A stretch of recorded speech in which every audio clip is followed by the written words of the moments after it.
Hey everybody, this is Tanya Barnett, your host of Let's Chat with Tanya Barnett show. I'm so super excited about my new guest, Miss Ramunda Young. I got an opportunity to hug her neck on Saturday at a fashion show. Let me tell you something. This diva strutted her stuff on the runway. And so if you don't know her, you're going to know her tonight. She and her husband co-own Mahogany Books, and y'all know I love books. I love books.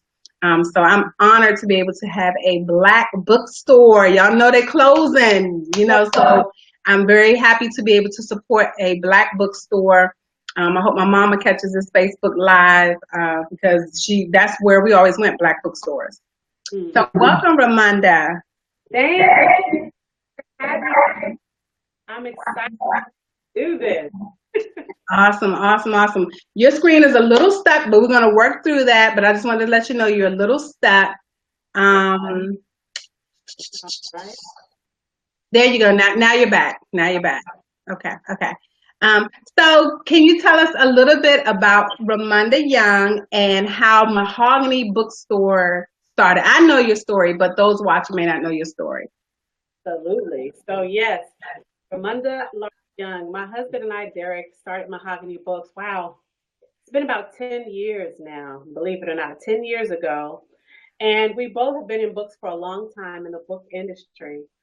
And the reason we wanted to go online, because you could do a brick and mortar, but we chose online because I'm from Oklahoma, for one of the things. And I wanted people to be able to have access to Black literature no matter where they lived. That important to us, to not be confined. And so we did the online piece. And it's just that important that people in Kentucky and people in Tulsa, where I'm from, Tulsa, Oklahoma, Little Rock, Arkansas, wherever they are, they have access to our stories, our history, our inventions, everything that is about the Black experience. We wanted people to have. So that was for us to do that online. Our whole purpose is how do we connect those writers to readers? How do we connect all readers to the community? So that's important to us, and that's why we went online in the beginning. So tell me, how was that launching out, doing just a straight online bookstore? Like, what was that process like? To find authors. So how did that all work for you? Yeah, well, we started years ago, and we had an apartment at that time, and it was just he and I started in our little. We had a 1 bedroom and a den, in the baby's room, our office, and everything. But we started online, and we, registered all our URLs. We started getting out there. I had actually been in the book business for a while. I started at Caribou Books for a while. Actually, I started at Howard University Bookstore first. That was my first jump into the book industry. My company had closed. I worked at another big box retailer, and they had shut down. And I was like, what am I going to do? Where am I going to go? And I just was putting out applications at different places. And then I went up to Howard and visited up there and made a connection, because I'm the connection strategist as well. Made a connection and applied and started at Howard University Bookstore. And then Caribou saw me and picked me up, and I was their director of their district manager. And then when they closed, I went to Barnes and Noble, and I was there for about 5 years. So books is something that I'm passionate about. And so when it was time to start our own operation online, I had made a lot of those connections and relationships over the years as a buyer and doing different events. So yeah, it was interesting to kind of come at people in a different way as an owner of a bookstore versus working for someone else. But yeah, its connections all along the way were key to create a seamless transition to open up our bookstore. So yeah, ups and downs, meeting new people all the time. Wow, I love that. And actually, I have books on my bookcase from Caribou because I used to go to the one at PG Plaza, and then I can't remember the next place they moved to. I think they were in Greenbelt, Beltway Plaza. And so wherever they went, me and my mom went to Caribou. So I miss that type of environment. And that's why I love your online a store because you get to see these type of books and you have autographed books on your website, which is fantastic as well. Because we don't get that. I mean, like you said, if I'm here in Maryland and say, for instance, there's an author, say in California, whatever, I may not be able to get to their book signing. And I think it's beautiful that you have autographed books on your website. So do authors reach out to you or do you reach out to them or how does that work? Questions. Both. A lot of community at different events where we host book signings, and so people come up to us all the time and say, "Hey, I have a book and I want to be in your bookstore." So we do receive a lot of inquiries that way. So reach out to publicists. We have a great relationship with a lot of the publishers and publicists, so that when they have a new client, they will contact us and say, "Hey, Ramunda, we want to bring this client, this author, to the DC area. You know, what dates work with you guys?" So it's a little bit of both, but it's about building those type of relationships so they know we are the person to call for those type of events. Absolutely. So it's both. Awesome, awesome. Now, how did you get the name for your bookstore? Well, we tossed around a lot of names, and our daughter name is Mahogany as well. But we tossed around a lot of different names. And when we thought of the word mahogany, it to me evokes strength and beauty and richness and, something that is just impenetrable, so to speak. It's not going anywhere. And it conjures up something that's very beautiful. And so to me, the Black experience, Black culture, Black books embody all of that. It's strong, it's beautiful, we are magnificent, we are important. And to have that name evoke that type of image was important to us. And I love it so much. We, named our daughter Mahogany. We started she has a business too called Mahogany Crafts. We just love the name. So it'll be a little spin off on a lot of those different businesses that we create. Yeah. Awesome, awesome. Let me ask you this. This may be kind of a question that's kind of off. Do you ever get critics for having a Black bookstore? Good question. Not yet. Okay. If they are out there, they haven't brought it to our attention. But no, not yet. We have not. We get a lot of love from mostly the Black community. Is where we see. I haven't had a lot of people from a different community come up to us. This is why are you doing this? Your books are everywhere already. I haven't heard that, but the Black community just embrace us fully everywhere we go. So it's a joy to see that and to know that it's just confirmation that wow, we are doing something great that's important, that's relevant to our community. Yeah. No, we haven't seen the haters. Yeah. No haters. I love it. I love it. I love it. Hey, Kim. Hey, Jonay. Thank you for joining us, ladies. Make sure you share this out. If you are catching us live, make sure you share out so people can hear the nuggets that Ramunda's going to share with us tonight. She's going to talk about how she runs a bookstore and she has Soar with Ramunda and how she does what she does while being a mom and a wife. So make sure you share this out. If you're catching us on replay, again, you can share it on the YouTube channel, which is Real Wife Movement. And I hope you are moved and you're taking notes like I do all the time from all these interviews. I'm learning, so I am a pupil while I'm doing these interviews. So Ramunda, what is one obstacle that you had to overcome to be the woman you are today? Wow. I think one that is still it's ongoing. I think obstacles at times, but one is really listening and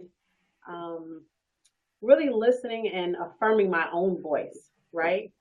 There are so many outside people, whether it's online or whether it's on television in the media, that are coming at you when it's dealing with business or books or the industry. People say books are going away, books are staying, ebooks are going, ebooks are staying. So really honoring my own voice has been an obstacle that I've had to overcome. Sometimes I'm in it, I'm in my flow, and I don't care what the heck somebody's saying. I know, for sure what is to be. But overcoming those voices, and oftentimes those voices are my own. Think about, are they right? Do they know more than I do in this scenario? But really overcoming that voice and hearing my own has been something that I've had to deal with over the years. And it comes and goes. It just depends, everything ebbs and flows. But that's one of the obstacles is muting the naysayers and turning up my own voice. That's good. That's good. Hey, Shantae, thank you for joining us. Shantae of Cocoa Pie Clothing is here. We got some fantastic mompreneurs that have jumped on. I love it. I love it. I love it. Wow, that is great about, cutting those noises out, because I think it's very easy for us as women. Okay, am I doing this right? Am I doing this right? But they're doing it this way over it, and the trends say this. And I know even with my nonprofit, Forever Free Books, when I got ready to start it, people said to me, why would you start a nonprofit giving away books? People read ebooks. But then I did my research, and it showed parents want to read solid books to their children. They're not using ebooks, and the adults are the only ones who are using ebooks. And actually, there's a downturn right now in ebook purchases. Yes, yes, so true. Sorry to cut you off, but yes, so true. And it just lends itself to let you know that when you hear your own voice, it doesn't matter what people are saying. And the other thing is, too, God planted a seed within you. Somebody may have their own seed or their own perception about what you're doing, but it has no relevance to you. They did not get that from God. You have your own marching orders. We both have our own marching orders. And so to hear what that voice is, to get clear with that, I think is an obstacle that many people face at different times. But God gave me this, and I'm going to cling to that. And whenever I hear some of those voices or those naysayers, I have to remember that he had given that to us. And so That is so good. That puts everything into perspective when you hear other people, like you said, okay, I know what God told me. So I hear this person, what they're saying, but I know what God told me. So that is really good. Wow. Yeah, and really to stand on that, that's just so important. I mean, that girl, that just saves everybody. Really. I mean, when you think of the way you said it, hey Rosalind, thank you for joining us, sis. Just really, wow, that's profound to me, because there's times where I have been really nervous about some of the things that I've heard God say to me, even this mompreneur series. And I was just like, oh my goodness, and will people receive it? Will it, I had all these things going on.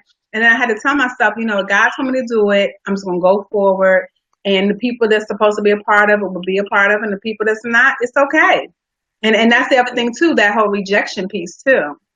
absolutely huge. It's very real. I think some people, I do a column each month, and one of the questions that I ask the people that I speak with is what does fear mean to them? I'm just thinking of what you mentioned, fear, and hearing those voices are all pieces on the spectrum of fear, I believe. But it's interesting how some people say fear doesn't exist. Fear is just in your mind.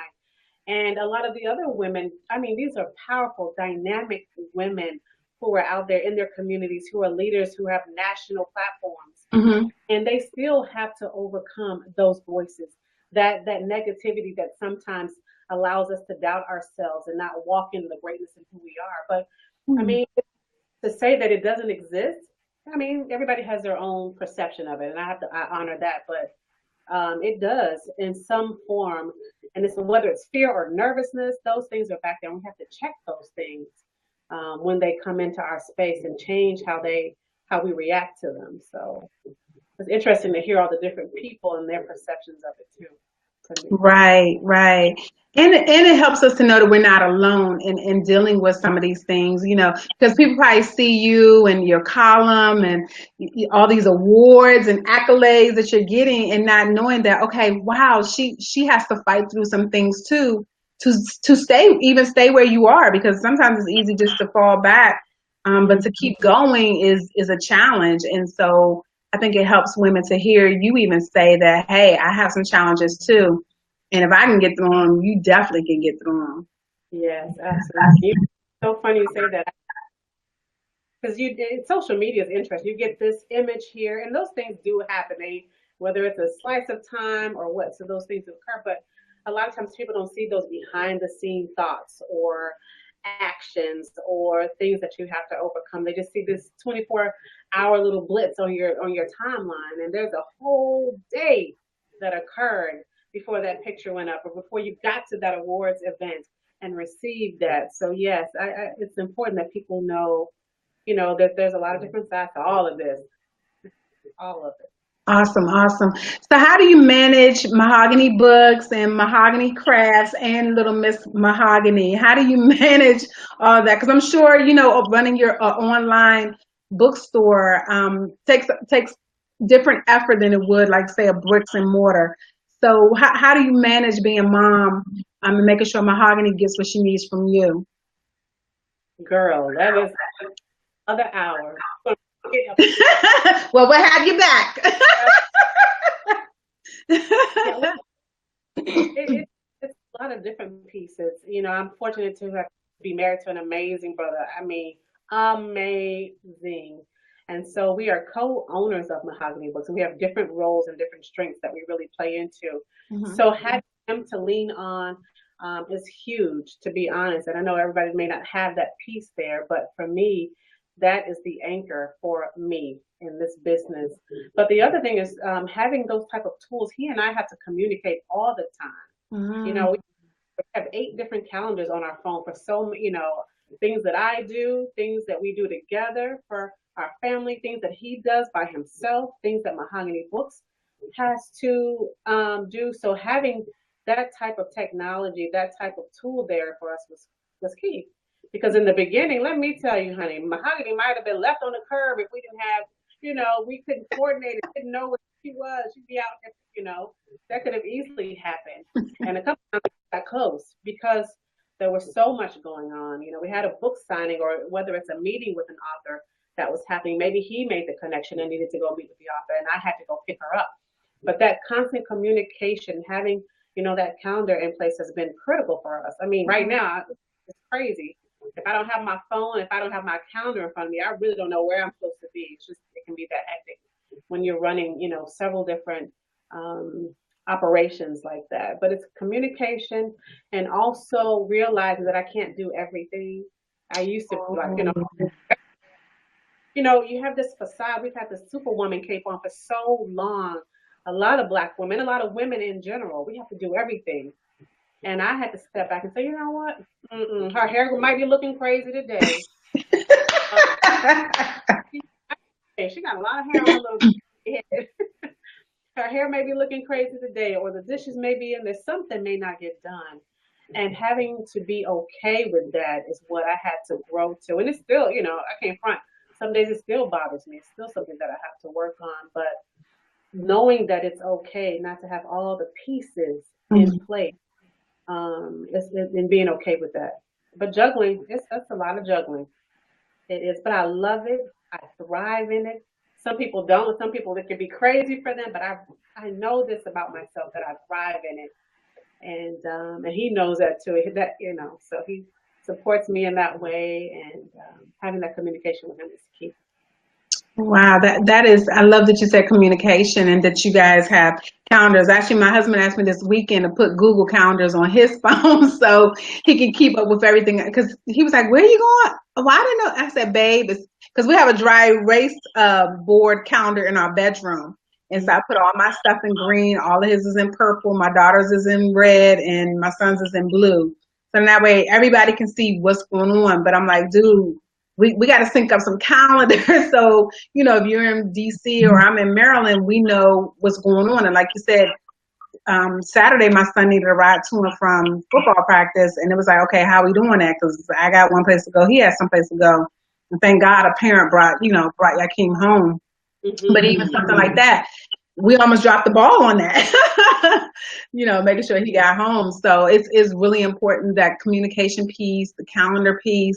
And then you said something too about your dishes maybe in a sink and being okay with that. And I grew up in a home where we ate on plates with a fork, with a cup, and that stuff had to be washed before we went to bed. And it just got to a point where I couldn't keep up, and it almost killed me to use paper products because, I was like, oh my God, we didn't grow up using paper products. We grew up with dishes. I grew up in the 70s, so we had dishes.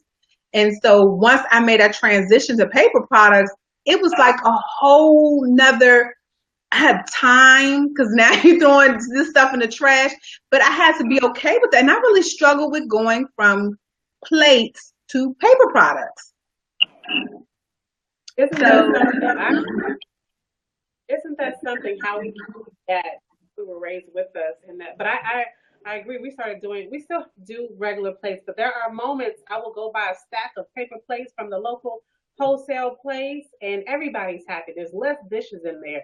There's less angst on my little one because she has to do the dishes a lot of the time. So, it's just a lot. And when we're gone a lot of the time, it's hard to be there and sit there and do dishes. But yeah, I will go out and get some paper plates in a minute. I have done it. I need to go get some now, matter of fact. But the other thing, though, too, when you were asking the question, managing all that with her, we had to become okay with, first of all, really taking stock that this is our business, our company, and Mhm. we hosted meetings with her. We would bring her with us. She might be at a table, restaurant, at the table next to us, but if we had to make it to that meeting and she had to come with us, we were okay with that. We would let them know. But there's been many times we were at a high-powered meeting with a publicist or and either she's sitting in the booth with us coloring or she's at the table next to us because it was kind of by any means necessary. This was going to happen. The other byproduct of that is allowing her to see that. So to be at those meetings and to see what mommy and daddy are doing was important to us as well. And so being okay with bringing her with us and those entrepreneurs that we were working with to know that she was coming was huge too. But it was like, it's our business. We can bring her if we want to. And if they don't want to do business with us because she's there, then they're not meant to do business with us. And we're okay with that. So we will bring her at times. We've done it many times. Wow, that's good. Where you where you said if they weren't okay with it, then you're okay with walking away from the table. How many of us need to do that?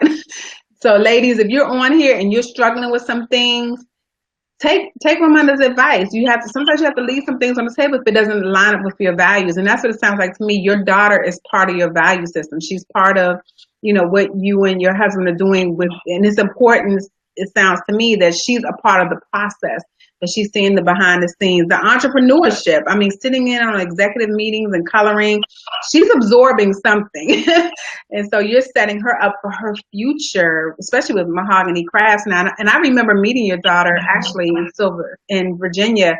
You had an event and I came and she was there and she had her crafts too. I remember that. Actually sold out.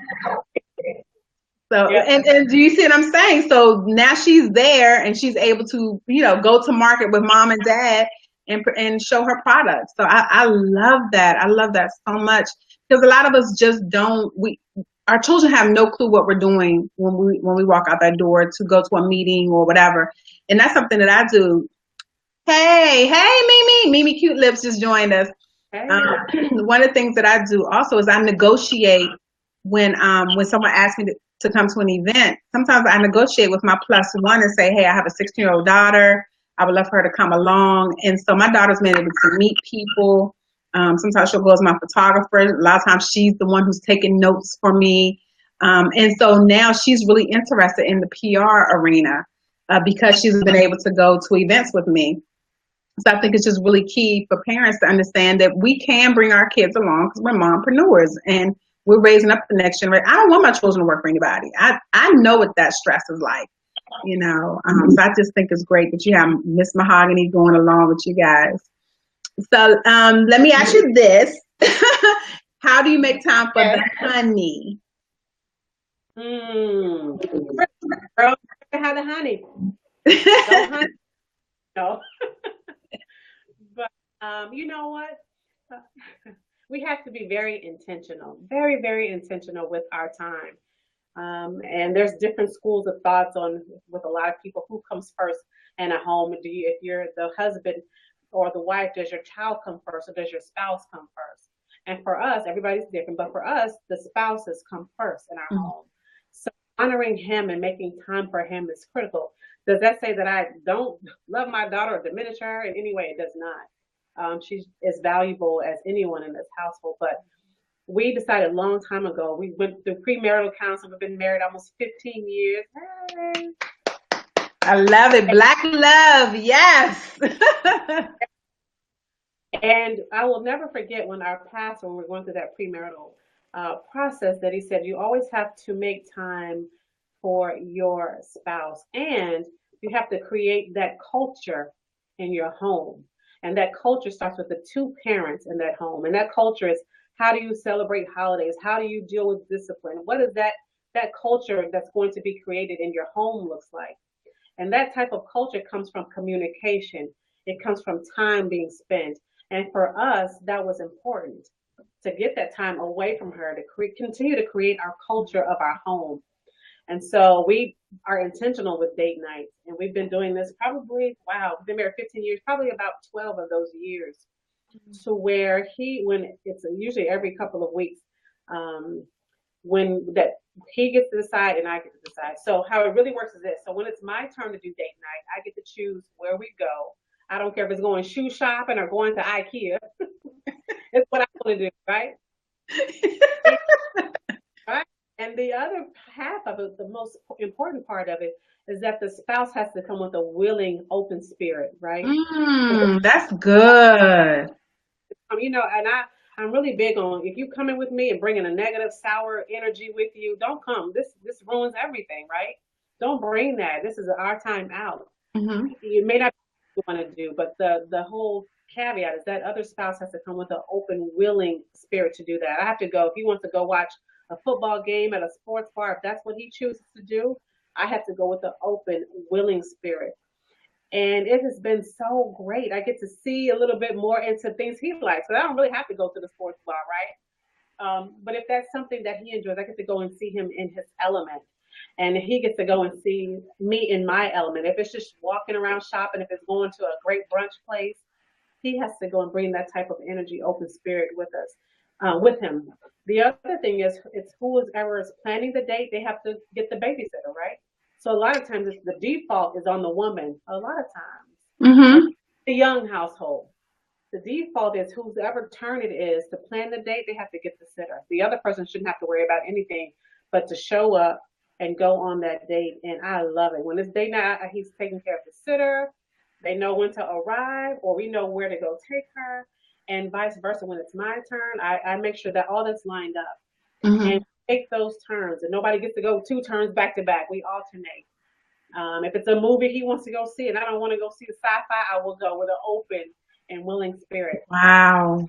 But what's most important is that we have that time to commune together.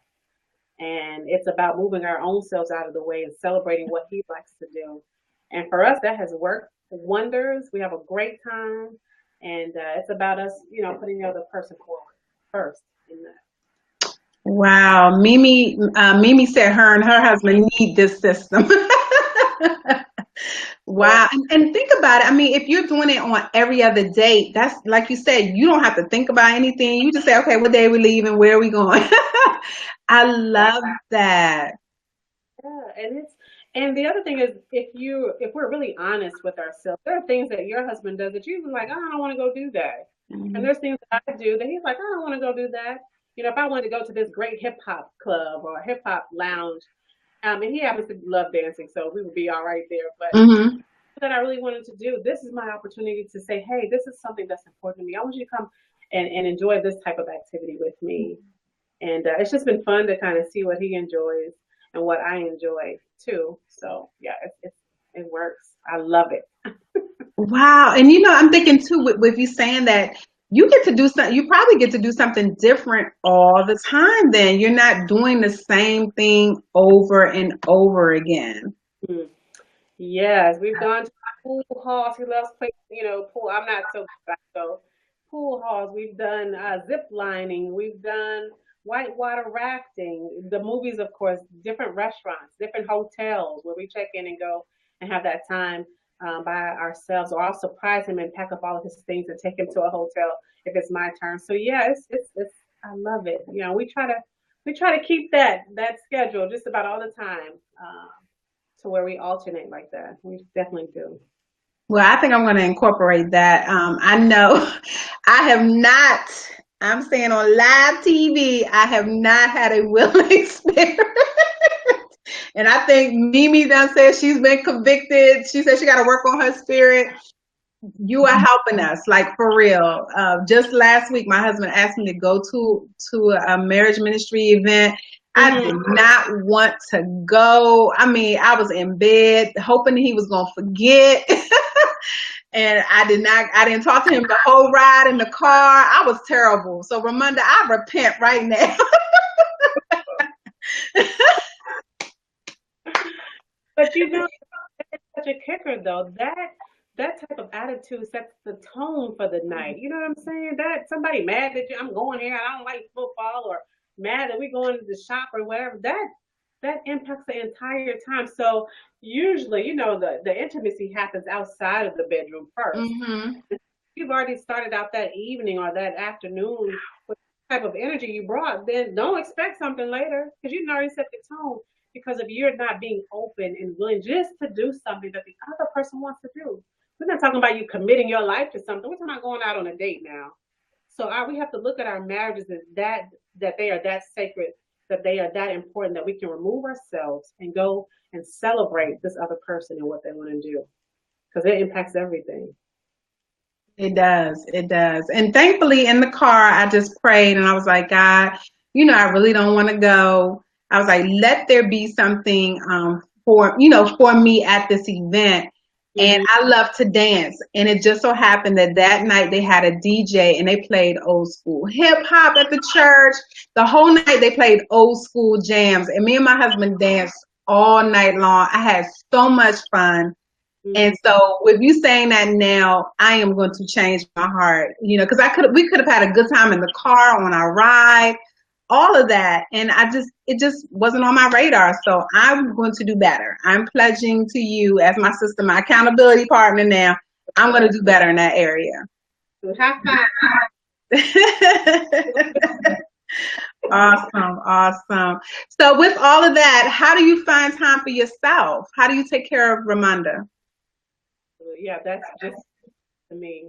And again, having an understanding spouse who knows that, hey, his wife is an extrovert. She loves connecting with other people. She loves, you know, going to brunch with her girls.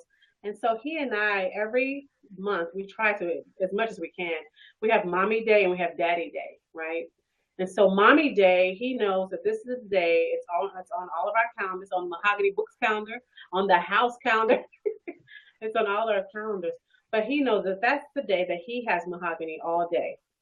You know, if it's a few hours, if I go to the spa, or if it's just me wanting to hang out and go to brunch, I don't even have to worry that mahogany is taken care of, right? And I trust him fully with that. I don't worry if he's gonna, you know, if something's gonna go wrong. He is an amazing, amazing father. And so we have that time where it's no, you know, you're going out too much. It's none of that. This is mommy's day, and he's very good at telling mahogany that this is mommy's day. And I think that's important for both of parents to be on the same page with that. And the same for him. When it's daddy's day, him and his best friend, they go mountain biking, they have a great time, they go out and, you know, grab a bite to eat after they mountain bike. And that's the day that mommy and mahogany have our time out, you know, while daddy's doing his thing.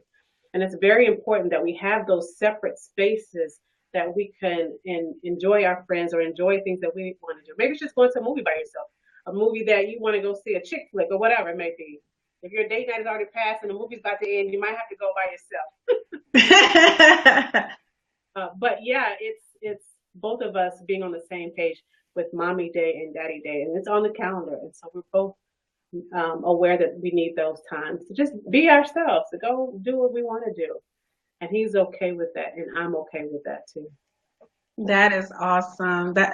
Wow, you are really helping us. I wish I had had this conversation with you like 10 years ago. I'm learning, yeah. I'm learning. You know, and I mean, my husband used to get on me about going out, go do something, go do something, go do something, but I felt like I needed to be in the house. And then I would be mad if he went out with his frat brothers, you know, and stuff like that. But now I do go out to brunch, and you know, whenever I schedule that day, I'm like, okay, I get to be Tanya today. Tanya. I'm not Don's wife. I'm not Donnie and Yakim's mom. I am Tanya today. Important. Again, I'm just reflecting back to our pastor when we went to premarital counseling over 15 years ago. He said when they go on, this would trip me out. He and his wife had been married 35 years, I believe, at that time. But when they went on vacations, even I haven't graduated there yet. But even when they go on vacations, if it's a 7-day vacation or a 5-day vacation, one of those days they go by themselves. And whether it's exploring the city, whether it's shopping, whether it's sitting on the boat by yourself, if you had a cruise, they were very intentional in making sure that one day they went and did their own thing. And for me, I haven't, like I said, I haven't graduated there. I want my husband and I to see everything together. We're on vacation. But I thought that was interesting because what if he doesn't want to go shopping all day? Or what if there's some things that he may not want to do. He may want to just relax. And here we are trying to force that on them. Come with me, come do this. Well, go explore yourself. And I think that takes women another step because a lot of times we're so connected to them, and if you're single, that's a whole different piece too, and making time for you. If you're, single and have kids, how do you carve out that time and create that village to where you can still get that time to go do things by yourself? But it was important to us to make sure each of us could have that space to really celebrate what we like doing by ourselves. Wow, that's good. And Don and I travel with a group of people. It's about 40 of us. And so there's times where he and I go to breakfast together. We'll go to dinner together. I'm the beach person. He's the pool person. And so at those times, the fellas go hang at the bar at the pool. The ladies, those who are readers like I am, we go sit at the beach and read books. And so it gives you that time when you travel with couples. And then we also sometimes take, vacation with just the two of us where we're able to spend that whole entire time together. So I think that's great that you got that wisdom 15 years ago. And it really is important to, give your spouse space, especially with everything we have going on, mompreneurs and those of us, who are married and wifepreneurs as well. We need that time. So that is very wise. Yes, coming in now. But yes, it's important. We have to make it so. We have to. We deserve that. We deserve time at the spa or time just to sit back and relax without any of those type of, things pulling and tugging on us. Go do you, celebrate you. That's cool. That's cool. And Kiana says she hangs out with her friends twice a month, and her husband, she both go to the movie once a week alone. That's pretty cool. That's pretty cool. So, it's really important that we do that, ladies. Mm-hmm. So who's a woman, dead or alive, that inspires you? When you think about her, you get a big smile on your face, and you're just like, yes. Mm. Good. So many frozen, amazing women. But I would have to say it would be my mom. It really, I love my mom. She's amazing. We can get into it. We both very strong.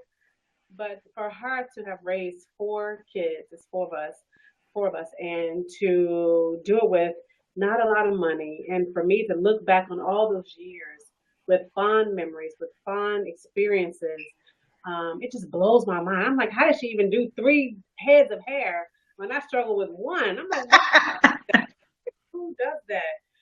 But I really admire what she was able to do and the values that she instilled in us, whether it was spiritual and really having that connection with God. So now that I can pass that legacy of what spirituality means to my daughter, it comes from her.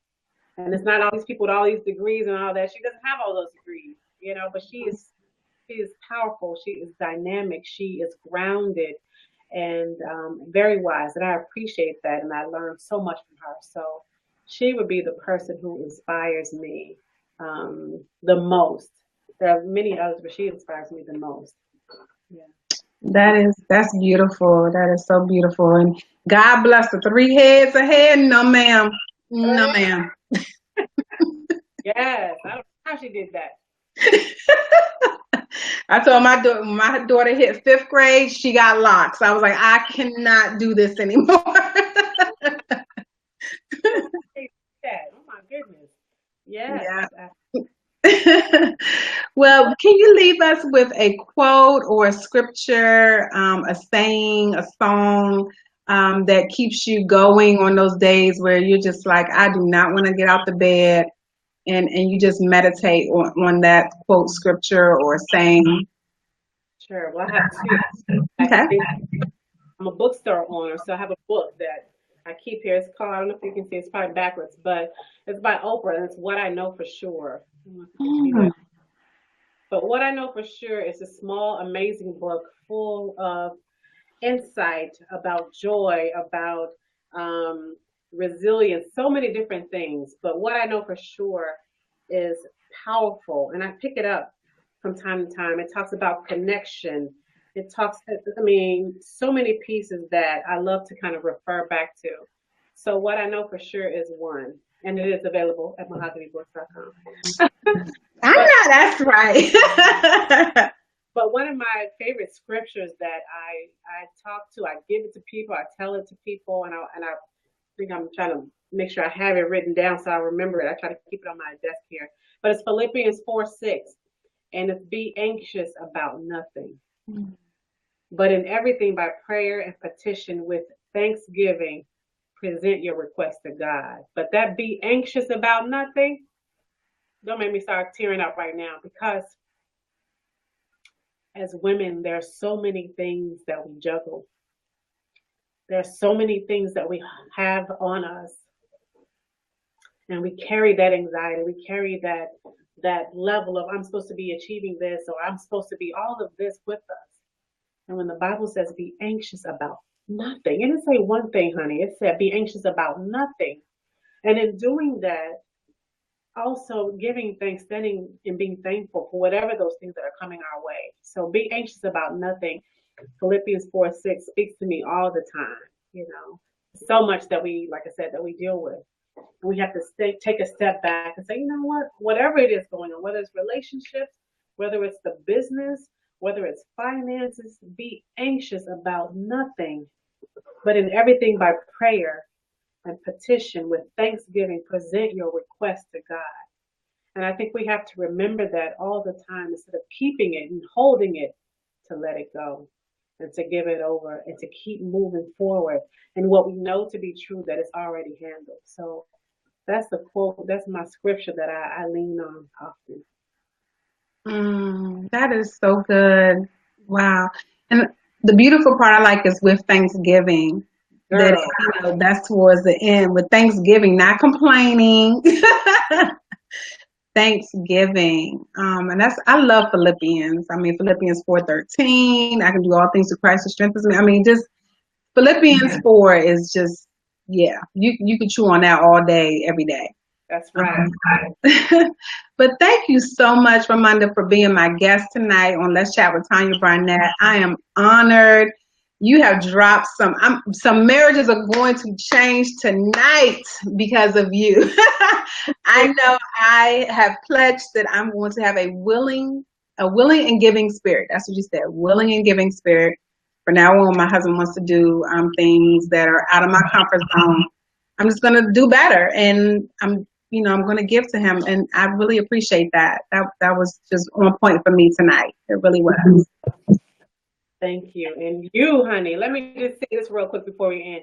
You are on fire, Miss Tanya Barnett. You inspire so many women. You inspire me with your journey, with the project that we're doing together from scratch plus here. But you are continuing to inspire so many. So I appreciate you. I value you.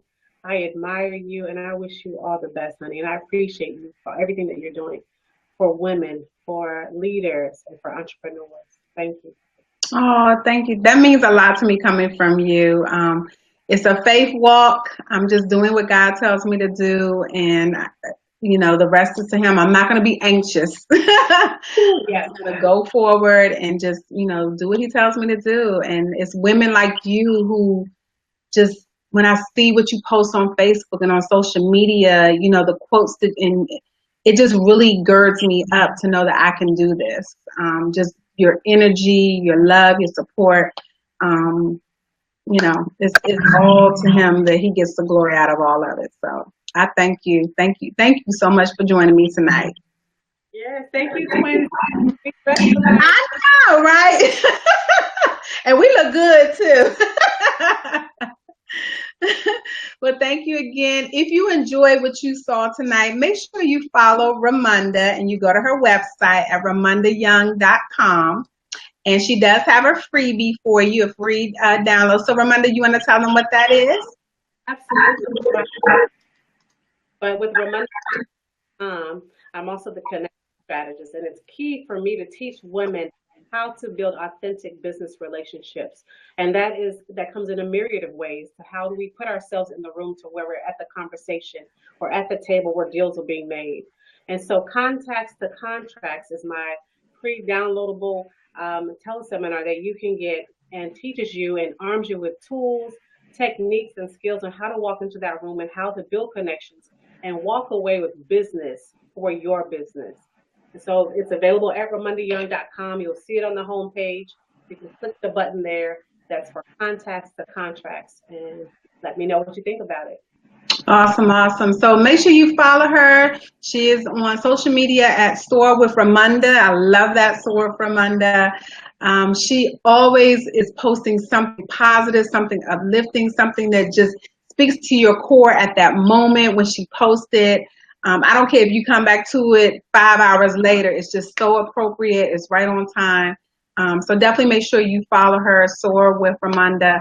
Thank you again. I love you. I honor you. And we will chit chat later. Thank you. Bye. Chat later.